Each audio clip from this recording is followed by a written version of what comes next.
కథల ప్రపంచం. నమస్కారం అందరికీ. ఈ పవిత్రమైన శివరాత్రి సందర్భంలో మీ అందరికీ నా హృదయపూర్వక శుభాకాంక్షలు.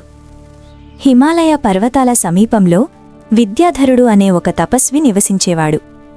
తపస్సులో అతనికి అపారమైన శక్తి ఉన్నా అతని హృదయంలో వినయం మాత్రం కొరవడింది. తన తపస్సుతో దేవతలకే సవాలు విసరగలనని అతడు గర్వించేవాడు. అంతేకాక పరమేశ్వరుడిని కూడా లెక్కచేయని అహంకారం అతని మనస్సును కమ్మేసింది.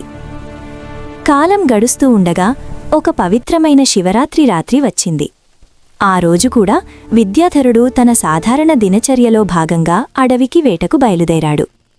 అడవిలో లోతుగా వెళ్లిన తర్వాత అతడు దారి తప్పిపోయాడు. సూర్యుడు అస్తమించగా చీకటి అతన్ని చుట్టుముట్టింది. చలితో వణికిపోతూ అడవి జంతువుల అరుపులు వింటూ అతడి హృదయంలో భయం పుట్టింది. ప్రాణభయంతో అతడు సమీపంలోని ఒక బిల్వ వృక్షాన్ని ఎక్కాడు.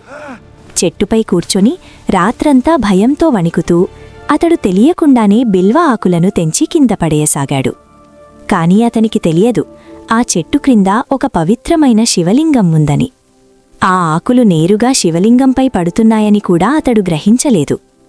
ఆ రాత్రి శివరాత్రి కావడం వల్ల అతడు తెలియకుండానే బిల్వార్చనను, జాగరణను ఆచరించాడు. రాత్రంతా నిద్రలేకుండా గడిపిన విద్యాధరుడు ఉదయం సూర్యోదయ సమయానికి అలసటతో కిందపడిపోయి తన ప్రాణాలను విడిచాడు. అతని ఆత్మను తీసుకెళ్లడానికి యమదూతలు ప్రత్యక్షమయ్యారు. అయితే అదే సమయంలో శివగణాలు వచ్చి వారిని అడ్డుకున్నాయి. అప్పుడు శివలింగం నుండి పరమశివుడు ప్రత్యక్షమయ్యాడు. కరుణామయమైన స్వరంతో ఆయన ఇలా పలికాడు: తెలియక చేసిన శివరాత్రి భక్తి ఫలిస్తుంది. తెలియక చేసిన శివరాత్రి నాడు చేసిన భక్తి ఫలిస్తుంది. ఈ విద్యాధరుడు తెలియకుండానే నన్ను ఆరాధించాడు.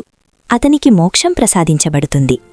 ఆ మాటలతో విద్యాధరుడి అహంకారం కరిగిపోయింది. అతని ఆత్మ దివ్యమైన వెలుగుగా మారి పరమశివునిలో లీనమైంది. తెలియక చేసిన శివరాత్రి భక్తి ఫలిస్తుంది.